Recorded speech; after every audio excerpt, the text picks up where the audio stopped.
In a bustling Chicago diner, under flickering neon lights, a quiet storm was brewing. Most customers noticed only the swirl of coffee in their cups or the sizzle of eggs on the griddle, but something far more electric crackled in the air. Sarah Donovan, a dedicated waitress with tired eyes and a kind smile, had reached the brink of her patience. When a self-assured millionaire strutted in barking orders and hurling insults at staff and patrons alike, he triggered a chain reaction no one could have anticipated. In mere minutes, words were exchanged, pride clashed with humility, and a single moment changed Sarah's life forever. Sarah Donovan awoke every morning in the cramped studio apartment she shared with her younger sister Lucy. At 25, Sarah should have felt like her future was wide open, but life had always made her feel a few steps behind. Their parents had passed away in a car accident when Sarah was in high school, leaving her with the responsibility of caring for Lucy. If not for the kindness of their aunt, they would have ended up on the streets. But tragedy, as it happens, has a way of forging unbreakable bonds, and also of building walls around dreams. For Sarah, taking care of Lucy was everything leaving little time to nurture her own ambitions. She sometimes thought about going back to college, maybe pursuing culinary school, but it always felt out of reach. The money wasn't there. The time wasn't there. So she worked at the Maplewood Diner, an unassuming red vinyl booth kind of place that had been around for decades. Her shift began at dawn, and by 6 in the morning, she was greeting bleary-eyed locals travelers and the occasional out-of-town visitor who stumbled in. She liked the hustle of waitressing, the interplay of conversation, the dance of coffee refills, and the hum of the grill. There was beauty in that routine if one looked hard enough. But that sense of acceptance came with its share of hardships. Customers could be demanding, managers could be strict, and the wages were barely enough to support Lucy and herself. Still, Sarah had a reputation for being polite, efficient, and ready to brighten a patron's day with a quick, genuine smile. It was a Monday morning in mid-October when everything changed. A crisp wind howled through the streets of Chicago, bringing a chill that seeped into the diner every time someone opened the door. Sarah had just cleared table 4, where an elderly couple finished their eggs and was heading to greet a new arrival. That's when James Caldwell swaggered in. He was tall and broad-shouldered, dressed in a tailored navy suit that likely cost more than Sarah's annual rent. He wasn't a regular, and his cologne was so strong it announced him before his face did. It was the face of money, a carefully groomed beard hair, slicked back with dark eyes, scanning the room as though he owned it. Sarah had seen folks like him before, business moguls, who occasionally stopped by for coffee meetings or a quick bite in between deals. But something about James felt larger than life, more imposing. The hush that swept over the diner was a testament to his presence. Sarah approached him with her usual warmth. "Good morning, sir," she said, leading him to a booth that had just been wiped down. "Would you like to start with coffee?" James slid into the booth and glanced around with mild disdain. "I suppose," he replied curtly. There was no please, no eye contact, just a sense of entitlement that made Sarah's spine stiffen. She grabbed a menu and set it in front of him. At the next table, a pair of truck drivers recognized James from a business magazine cover. One whispered to the other, "That's James Caldwell. He's invested in everything. I heard he's on the cusp of a new IPO." The name rang a faint bell for Sarah, too. She recalled Lucy once mentioning an investor named Caldwell, who was rumored to have links to several major developments in the city. Maybe it was the same person, maybe not. But given his attitude, She suspected it was indeed the James Caldwell, a self-made millionaire, rumored to move mountains with a single phone call. She poured him coffee, attempting small talk. "It's a bit chilly out there today, huh? Feels like winter's knocking on our doors early." He didn't even look at her. "If I want conversation, I'll ask for it," he muttered. Sarah's cheeks burned red, but she held her composure. She was no stranger to difficult customers. Taking a quick breath, she forced a polite smile and walked back to the counter to give him space. Every time she came to check on him, his annoyance only seemed to mount. He'd ask for eggs and then claim they were undercooked or overcooked.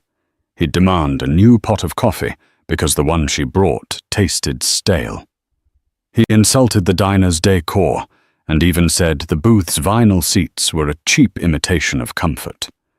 By the time he finished his meal, he had made 3 separate demands for replacements, something Sarah tried to accommodate with the best of her ability. Michael, the diner's manager, watched nervously from behind the counter. He was used to seeing Sarah handle the toughest clientele with a smile, but even he could tell she was nearing her limit. When Sarah brought over the check, James Caldwell picked it up and scoffed as if offended by the numbers. "This place should pay me for the inconvenience," he said loudly enough for all the nearby patrons to hear. "I've had better service in a truck stop in rural Nebraska." Sarah remained civil. "I'm sorry you feel that way. I tried my best to meet your requests. If there's anything else you need, I'm happy to help." He fixed his gaze on her eyes, cold and calculating. "Your best, that was your best. Let me give you some advice if you can't handle perfection. Maybe you should find another line of work. A girl like you is lucky I even stepped foot in this run-down little joint." A hush fell over the diner. Sarah felt a wave of humiliation mix with anger. She'd had rude customers before, but few had been so openly demeaning. Across the room, Lucy, who had stopped by before her class, watched with wide, worried eyes. She knew her sister's tolerance was stretched thin by endless double shifts and financial stress. Something inside Sarah snapped. Her heart thumped against her ribcage, and the breath caught in her throat. She'd always tried to keep a calm front, to shield Lucy from any negativity, to grin and bear it, because tips were how they survived. But James Caldwell's tone, his words telling her she was lucky, he came here belittling her entire existence, was more than she could take. "Excuse me, Mr. Caldwell," she began, voice shaking slightly. "We treat every customer with respect, and maybe this run-down little joint isn't what you're used to, but we're proud of it. We work hard. I work hard. And if my best isn't good enough for you, maybe you should consider taking your breakfast somewhere else." The diner went dead silent. In a corner booth, a businessman pretending to check his phone suddenly locked eyes with the scene. The 2 truck drivers were all but gaping at Sarah's boldness. Lucy's heart hammered as she stood rooted, uncertain if she should intervene. Even Michael, the manager, was too stunned to move. James Caldwell's eyebrows shot up. No one, it seemed, had dared speak to him this way. The shock quickly morphed into anger. His face hardened, and he tossed a $50 bill on the table as if it were a piece of trash.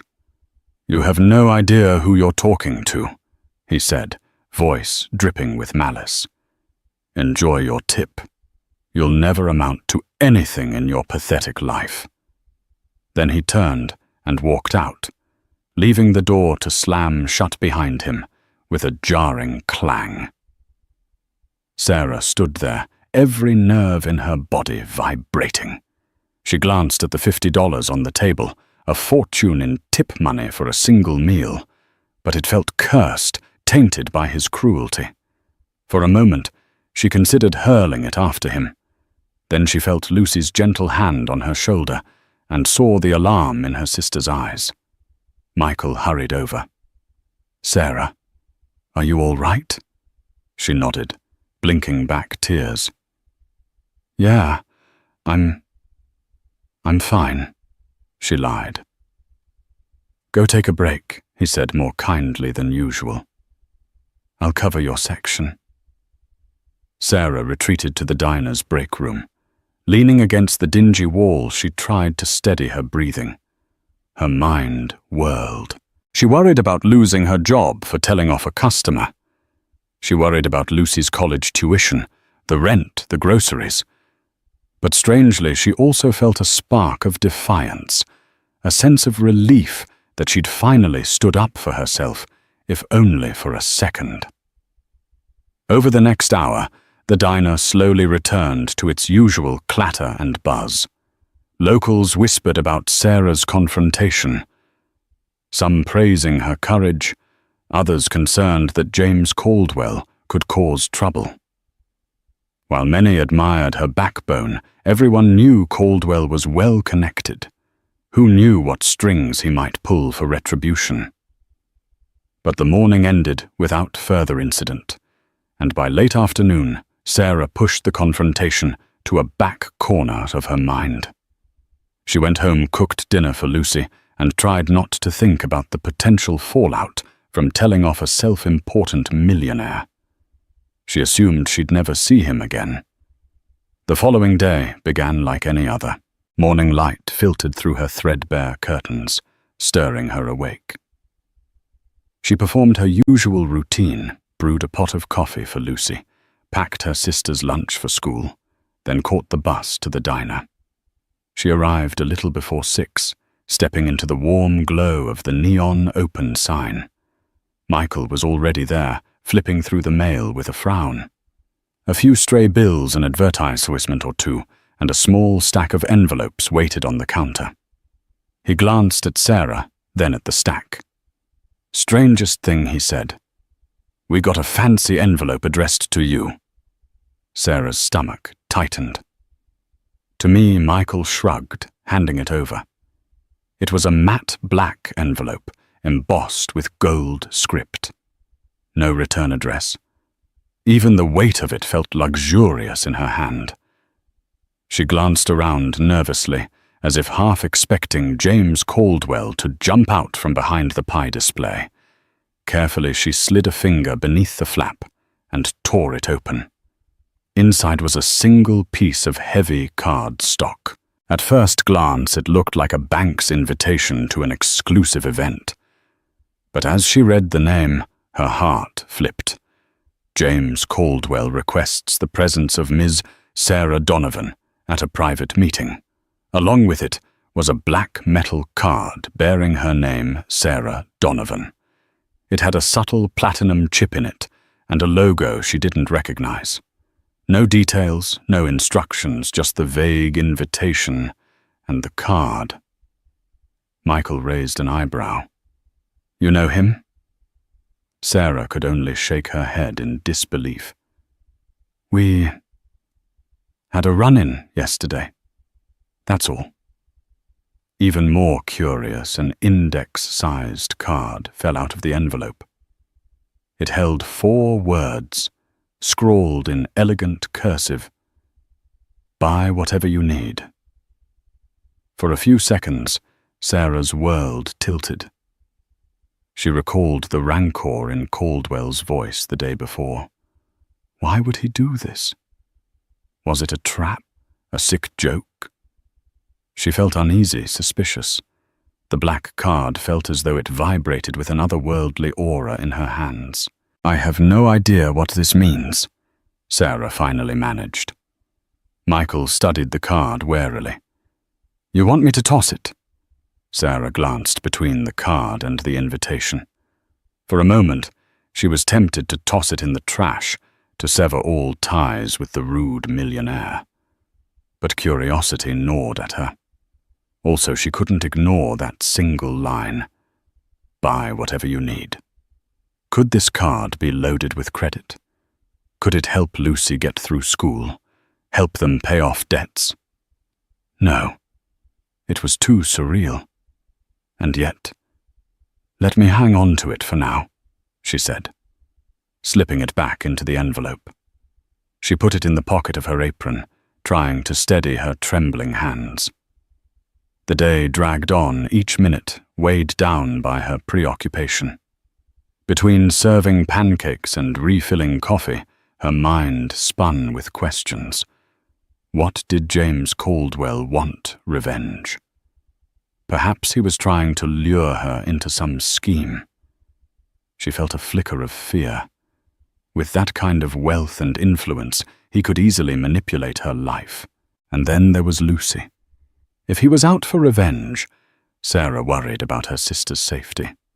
She decided to text Lucy, telling her to stay close to friends and keep her phone on. Lucy's reply was the immediate concern of an anxious sibling. "What's wrong? Did something happen?" Sarah brushed it off, telling Lucy not to worry. But still the knot in her stomach tightened. At around 3 in the afternoon, the diner's door chimed. Sarah looked up from wiping the counter to see a man in a charcoal grey suit step in. He had sharp features, slicked hair, and carried himself with an air of authority. He glanced around, spotted Sarah, and approached with practiced calm.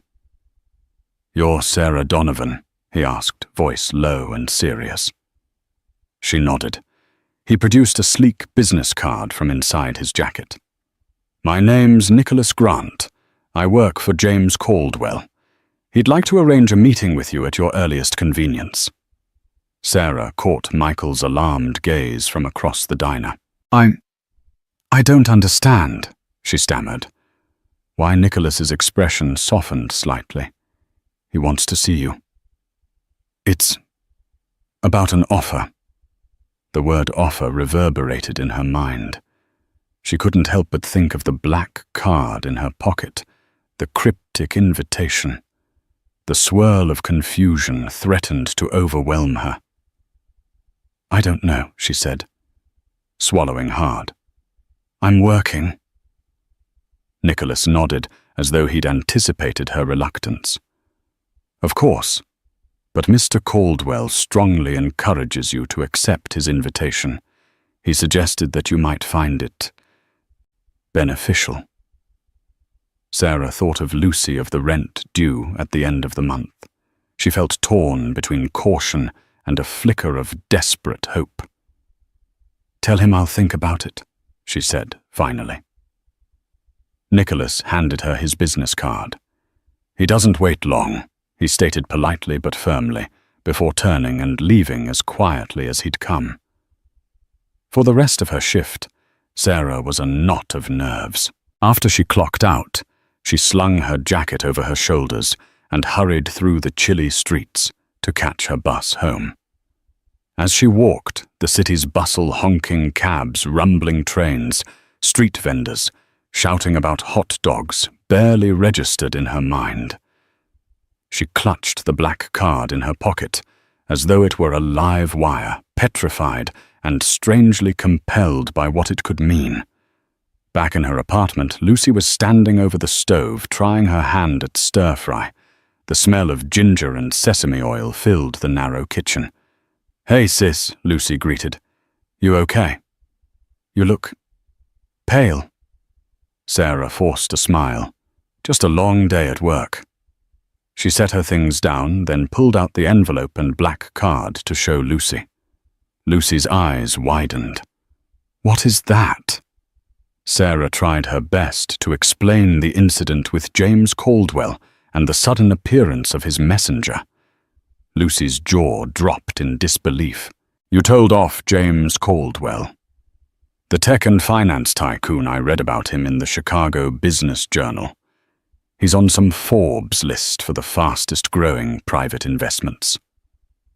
"Yeah, apparently," Sarah murmured, turning the card over and over in her hand. "He was awful. Then out of nowhere, he sends me this invitation and a credit card that presumably has no limit." Lucy stared at the black card, her eyes alight with both fear and amazement. What does he want in return? That's what I'm afraid to find out. Sarah sighed. Nicholas said Caldwell has an offer. But for what? Lucy fell silent. She knew exactly how precarious their situation was. They lived paycheck to paycheck. The slightest improvement, like help with Lucy's tuition, could be life-changing. But at what cost? That night, Sarah tossed and turned in bed, haunted by dreams of Caldwell's sneer. In one nightmare, she was trapped at the diner, while Caldwell sat in the booth, pointing to a contract she was forced to sign in blood. She woke in a cold sweat, heart pounding. Morning came too soon, and the question still burned. Should she meet him? Caution warred with curiosity. In the end, she reasoned that understanding what he wanted was better than living in fear of the unknown. So on her break, she called Nicholas's number. He answered on the first ring. "I'll do the meeting," she told him, hearing her own voice shake. "But only if it's in a public place. Mr. Caldwell anticipated your concern." Nicholas replied, "You can meet at the Drake Hotel lounge tomorrow at 2 p.m. The Drake Hotel was one of Chicago's most iconic luxury hotels, famed for its rich history and elegant atmosphere. It was definitely public. Sarah exhaled, relieved. "Fine. I'll be there," she said, ending the call with a trembling hand. At precisely 4:45 p.m. The next day, Sarah walked through the gilded doors of the Drake, her sensible flats clicking on the polished marble floor. The lobby was a kaleidoscope of plush furniture, ornate chandeliers, and wealthy patrons sipping afternoon tea. She felt wildly out of place in her second-hand black dress and scuffed coat. Yet she summoned her nerve and asked the concierge for directions to the lounge. She found James Caldwell seated at a small table near the window, overlooking Lake Michigan. He wore another immaculate suit, charcoal with a pale silver tie, and sipped a glass of sparkling water. Nicholas stood off to the side, arms crossed, watchful. Caldwell rose as Sarah approached, though his face remained inscrutable. "Ms. Donovan," he greeted, motioning for her to sit. Sarah settled into the chair across from him, her spine rigid with tension. "I'm here," she said, voice tight. "What is this about?" Caldwell studied her with an unreadable expression. "Coffee." She shook her head. "No, thank you." A faint smirk ghosted his lips. "I've had time to reflect on our interaction," he began. "And I realized I may have been too harsh. You caught me on a bad day, and I let my frustration spill onto you. I'm a businessman, Ms. Donovan. I've learned it's wise to fix mistakes when possible." Sarah frowned, suspicious. "You call sending me a black card fixing a mistake?" Caldwell inclined his head slightly. "In a sense, yes. That card grants you a line of credit tied to one of my personal accounts. It has no preset spending limit, and I intend for you to use it." She clenched her hands in her lap. "Why would I do that?" He leaned forward, folding his hands. "Because I see potential in you. That much is evident in how you handled me at the diner." His eyes flicked downward, perhaps recalling the humiliation. "I like people who aren't afraid to speak their mind, even if it means confronting someone as powerful as me." Sarah's heart thumped. "That's not a reason to hand me an unlimited credit card." He paused, measuring his words. "I have a new project, a chain of high-end farm-to-table restaurants in major cities. I'm seeking an operations consultant, someone who understands the nitty-gritty of what happens on the ground." You, Ms. Donovan, have that experience. You know how a diner works. You know the value of genuine service. I want you to be part of the pilot program." She stared at him, stunned. "But I have no formal training in restaurant management." He shrugged. "Formal training can be bought. True insight can't. That's where you come in. I'm offering to fund your education should you choose to pursue culinary or hospitality management, and I'll pay you a salary to help me develop these restaurants from the ground up. Consider the black card a gesture of good faith and an advance on your future." For a long moment, Sarah struggled to find words. It was an absurd proposition, coming from a man who just days before had humiliated her in front of a diner full of people. "And what if I say no?" His lips twitched in a ghost of a grin. "Then you're free to leave. The card is still yours, but the limit will be revoked. I'm not forcing you. It's your decision." 1,000 thoughts battled in her mind. Lucy's tuition, their financial struggles, the dream of a better life. But there was also her pride, her intuition telling her to tread carefully. "Why me?" she asked at last. "You could hire any hospitality professional in the city." "True," he admitted, swirling the water in his glass. "But I want someone who's unfiltered, who'll speak truth without fear of losing favor. The way you talked to me, no one else in my circle does that. They're all too busy telling me what I want to hear. I need honesty to build something real." Sarah felt her pulse pounding in her temples. This was too strange, too sudden, and yet there was a sincerity in his tone she hadn't expected. "I need time to think," she whispered. Caldwell nodded. "Of course. Take a week. Use the card if you wish, but I assume you'll be cautious. My only request is that you join me for dinner next Saturday to discuss your decision. We can meet at one of my properties, a new restaurant concept. Nicholas will send you the details." Sarah left the Drake Hotel in a daze. The crisp wind outside was almost a relief, a reminder she was still tethered to reality. A swirl of conflicting emotions raged. Could she trust a man who had insulted her, humiliated her, and then turned around to offer her the opportunity of a lifetime?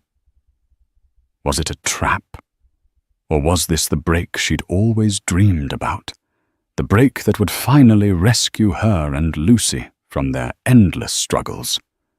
That evening, over a cup of chamomile tea, Sarah told Lucy everything. Lucy squealed with excitement. "This could be your chance." Sarah then sobered.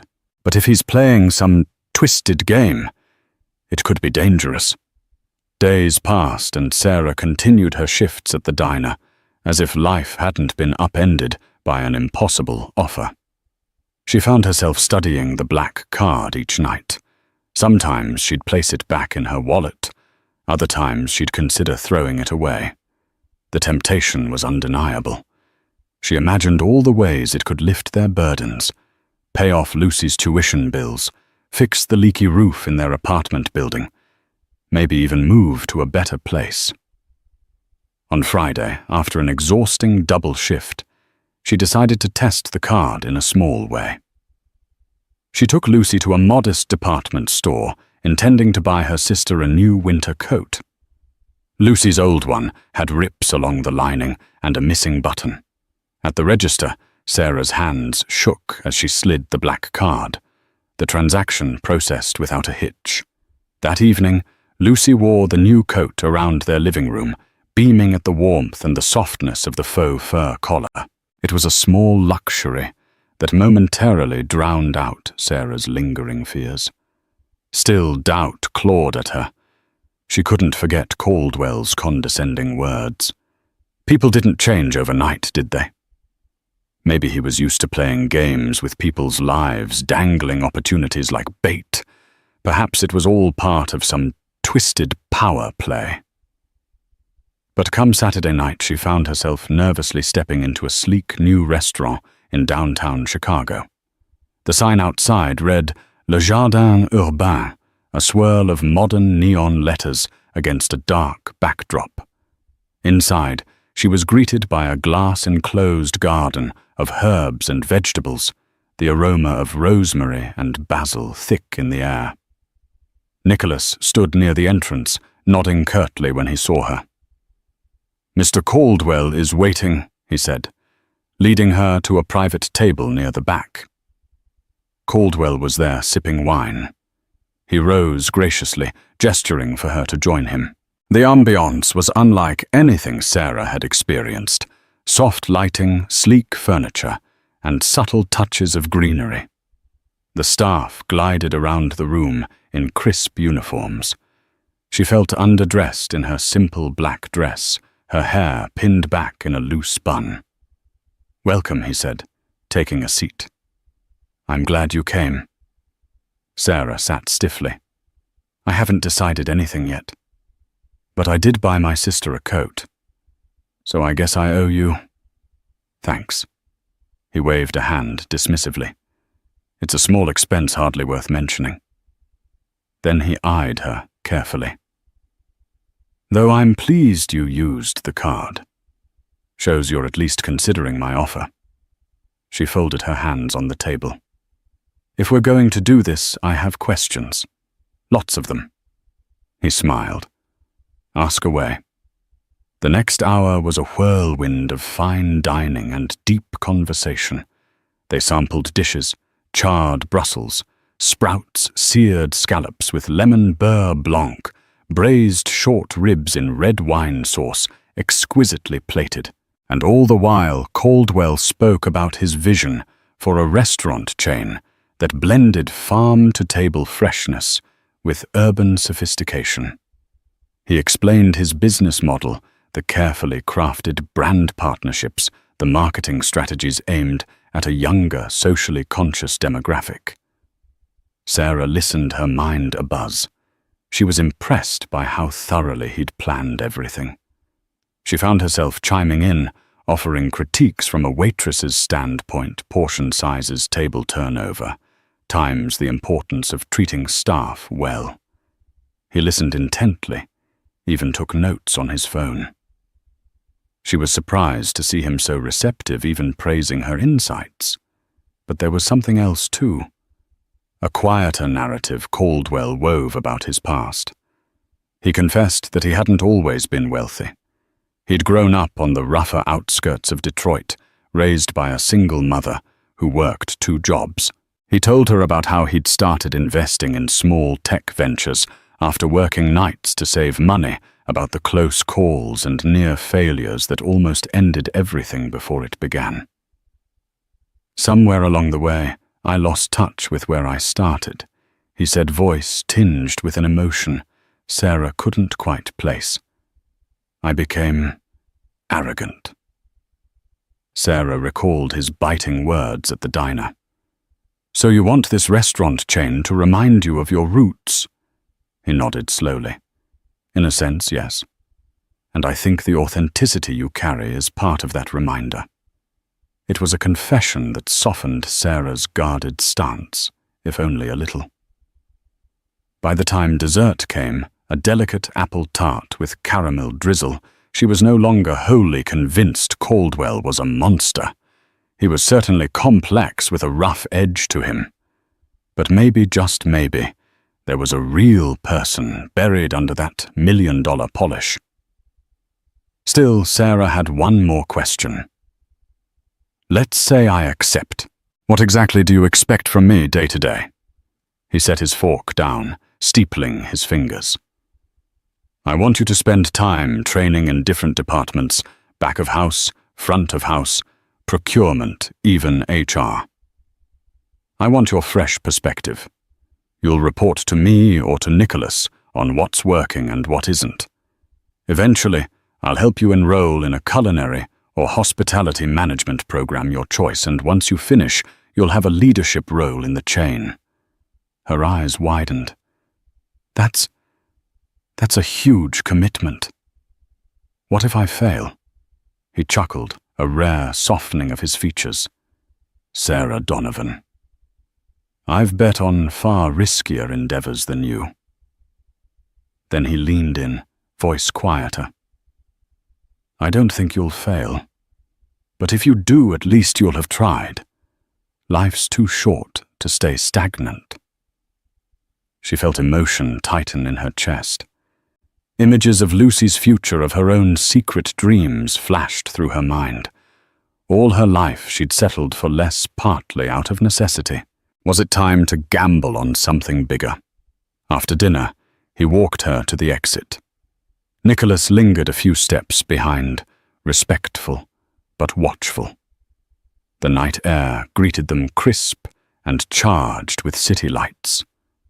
Caldwell held out a business folder.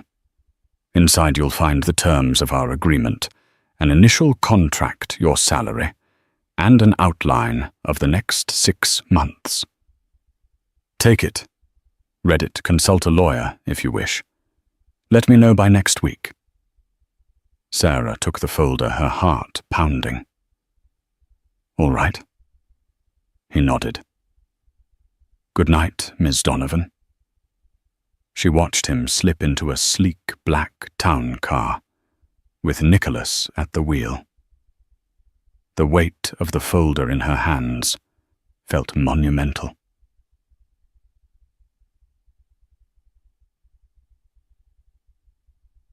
One week later, by the following Thursday, Sarah had practically memorized every line of the contract, every clause. It was surprisingly fair, offering her a salary higher than she could have ever dreamed of at the diner, plus full coverage for educational expenses related to hospitality or culinary programs. There was even a non-disclosure agreement standard in big business. The only real catch was a 2-year employment commitment. If she quit before then, she'd owe Caldwell's firm a portion of her educational costs. She sought advice from a pro bono legal clinic. The lawyer on duty confirmed the contract was legitimate and not predatory. In fact, it was quite generous. If you have this opportunity, I'd take it, the lawyer advised. Just keep your wits about you. Lucy was ecstatic, dancing around the apartment, already planning the changes they'd make to their lives, paying off student loans, moving to a better neighborhood, maybe even taking a vacation for the first time in years. But Sarah still felt a knot of doubt. Despite Caldwell's apparent sincerity, she couldn't shake the memory of his harshness. Was this philanthropic side a fleeting whim? Yet each passing day, the diner felt more stifling. She'd started noticing how run down it was, the peeling wallpaper, the broken jukebox that no one bothered to fix the heartbreak in the eyes of long-time wait staff who'd given up on bigger dreams. Sarah admired their resilience, but she knew she yearned for something else. The memory of Caldwell's words rang in her mind. Life's too short to stay stagnant. So on Friday afternoon, she dialed Caldwell's number. He answered on the second ring. Ms. Donovan, he said smoothly, as if expecting her call. I'll do it, Sarah said, exhaling a rush of anxiety. I'll sign. She heard a hint of satisfaction in his tone. Excellent choice. I'll have Nicholas meet you tomorrow with the final documents. Sarah's heart thrummed, excitement and dread interwoven. All right. That night, she penned her 2 weeks' notice for Michael at the diner. Her hands trembled. She had spent so many years seeing the diner as her safety net, the only consistent job she'd ever known. She worried how Michael would take it. He'd been a steady, if somewhat aloof mentor for her. But there was no turning back now. Michael took the news better than she expected. A flicker of sadness crossed his features. You've got big potential, Sarah, he said, patting her shoulder. I always knew you'd move on to something bigger someday. Just promise you'll visit. She nodded, tears prickling her eyes, grateful he wasn't angry. And so it began. Sarah stepped into Caldwell's world, and it was as if she'd entered an entirely new universe. Fancy boardrooms with sweeping city views replaced the diner's grease-stained counters. Instead of waking at dawn to serve coffee, she found herself in meetings discussing produce supply chains, brand identity, and restaurant layouts. Initially, the lingo overwhelmed her talk of leveraged buyouts, private equity franchising models, but she refused to be intimidated. In the evenings, she devoured books on business and hospitality. On weekends, Lucy tested recipes with her, the two sisters transforming their small kitchen into a test lab of soups, sauces, and pastries. Caldwell insisted she shadow some of his top executives. She spent a month in the finance department, learning how budgets were created, how profits were projected.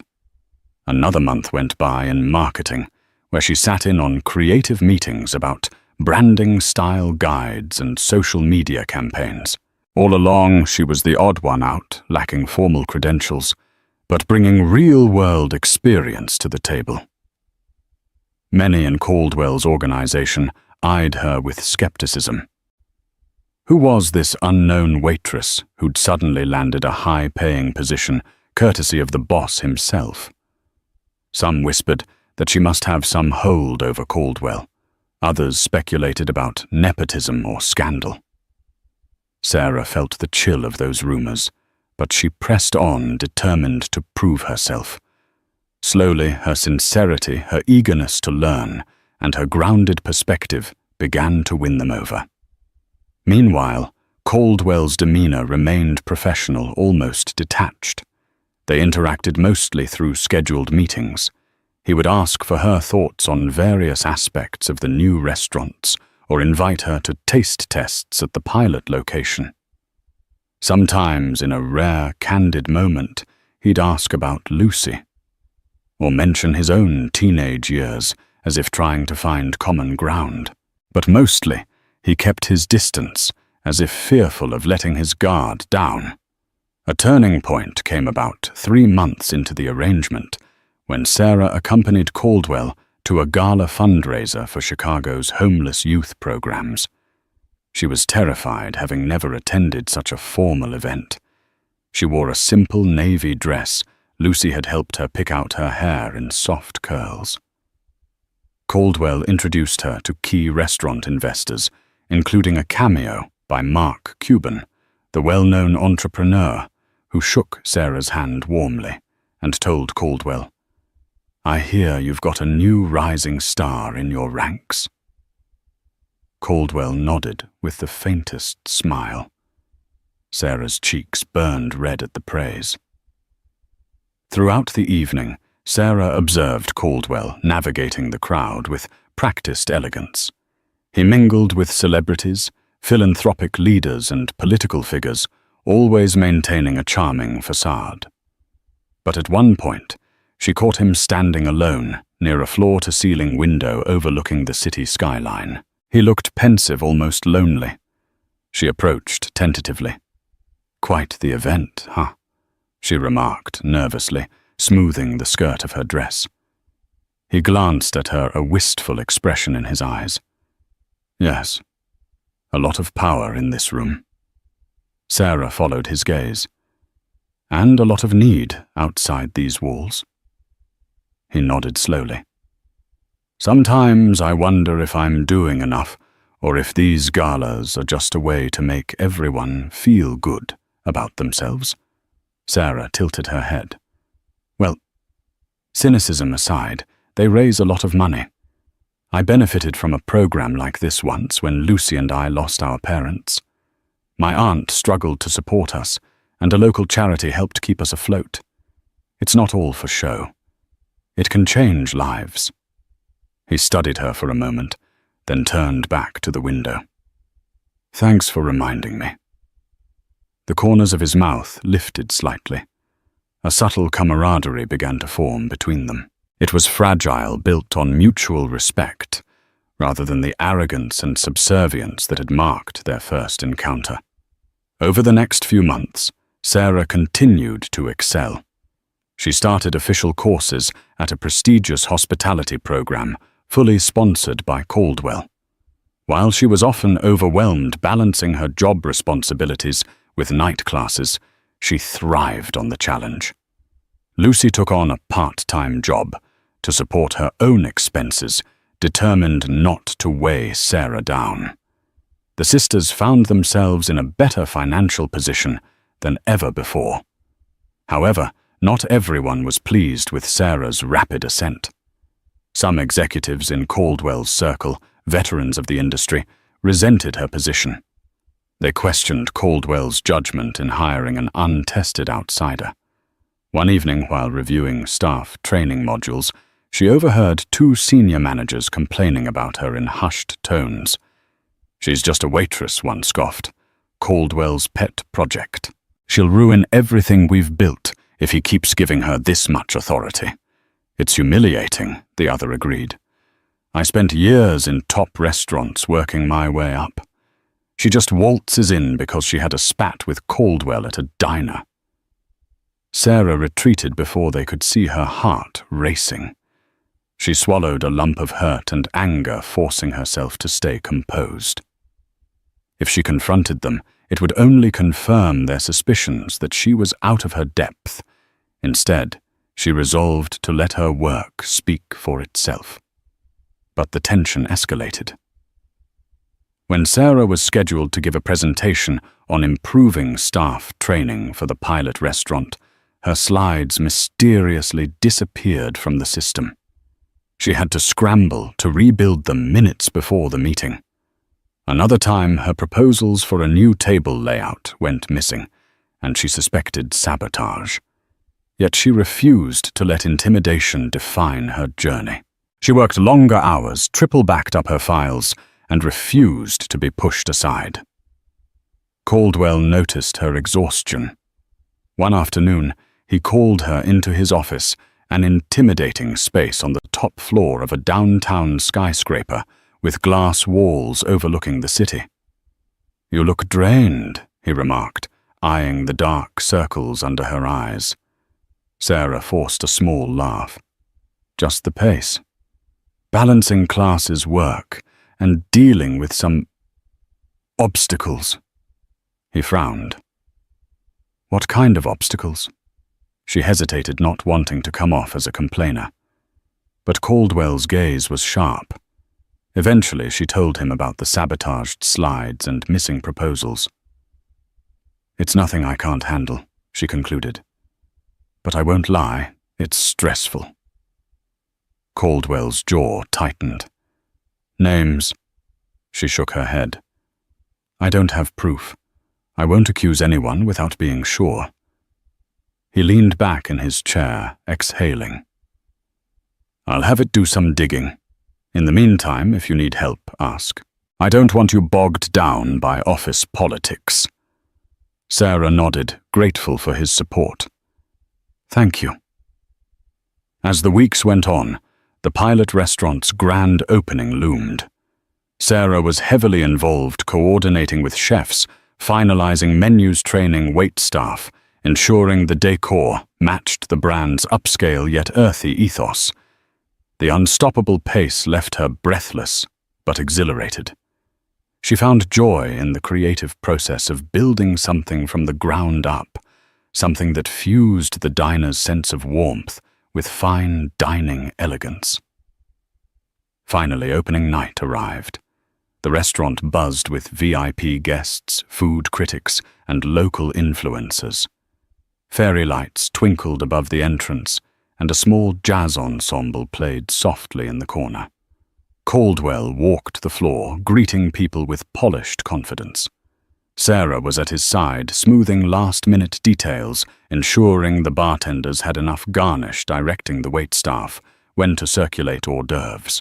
She caught glimpses of Lucy, who'd come to support her sister, chatting excitedly with some of the new staff.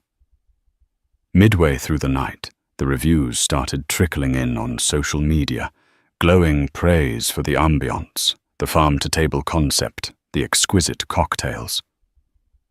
Sarah's heart soared.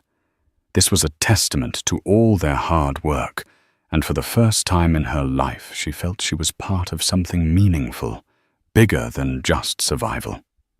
Yet amid the success, Sarah noticed Caldwell growing distant again, retreating into his reserved shell as the evening went on. She spotted him standing alone near the bar, swirling a glass of whiskey, his gaze distant. She approached suddenly concerned. "You okay?" she asked softly.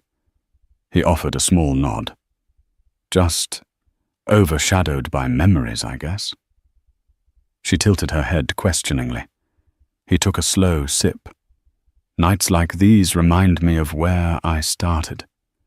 I used to be so hungry, so desperate. Every win felt like a triumph over my past. Now that I'm here, part of me wonders if it's all just vanity. Another restaurant, opening another brand expansion. Does it really matter?" Sarah's eyes softened. She recalled their conversation at the charity gala.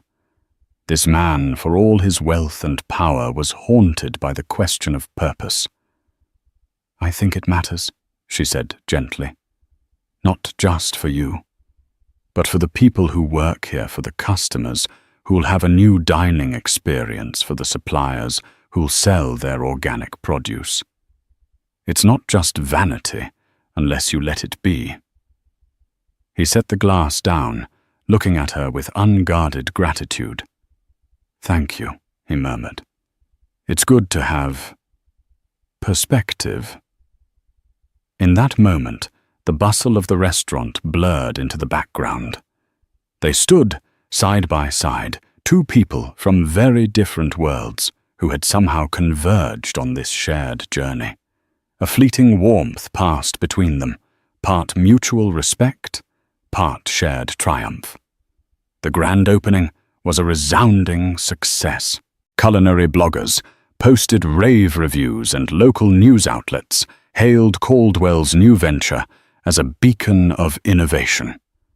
Investors congratulated him on yet another feather in his cap, and quietly, Sarah Donovan's name began circulating among industry professionals as the untrained waitress turned consultant who'd played a key role in making it all happen.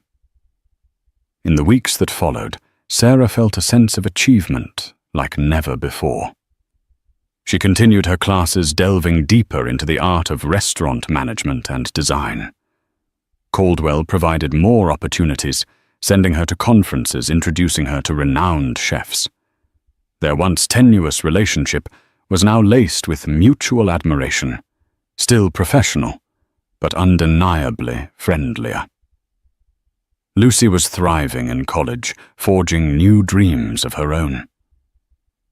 For the first time in years, Sarah wasn't living day to day in survival mode. She was planning for the future, forging a career, exploring possibilities. But life has a way of throwing curveballs just when everything seems perfect. One chilly afternoon, about 6 months after her new journey began, she received a frantic call from Lucy. Sobbing, panicked words. "It's Dad's car. It was hidden. I can't do this. Help me." Sarah's world lurched. She rushed to Lucy's campus, where she found her sister in the parking lot, distraught, hugging her knees. After coaxing Lucy to talk, she learned that a distant family member had found the battered remains of their father's old car at a junkyard outside the city, the one he'd been driving the night of the fatal accident.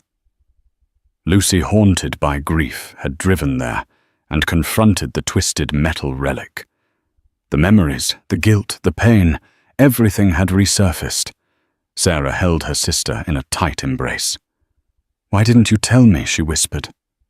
Lucy shook her head, tears streaming. "I didn't want to burden you. You've been so busy, so happy for the first time in forever." "I didn't want to ruin that."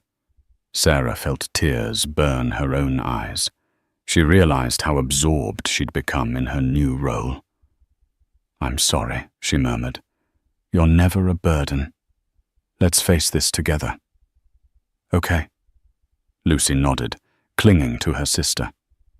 They spent the rest of the day talking about the accident, about the grief they'd tucked away in corners of their hearts. It was an emotional catharsis they'd avoided for years. Sometimes the busyness of survival distracts us from healing old wounds.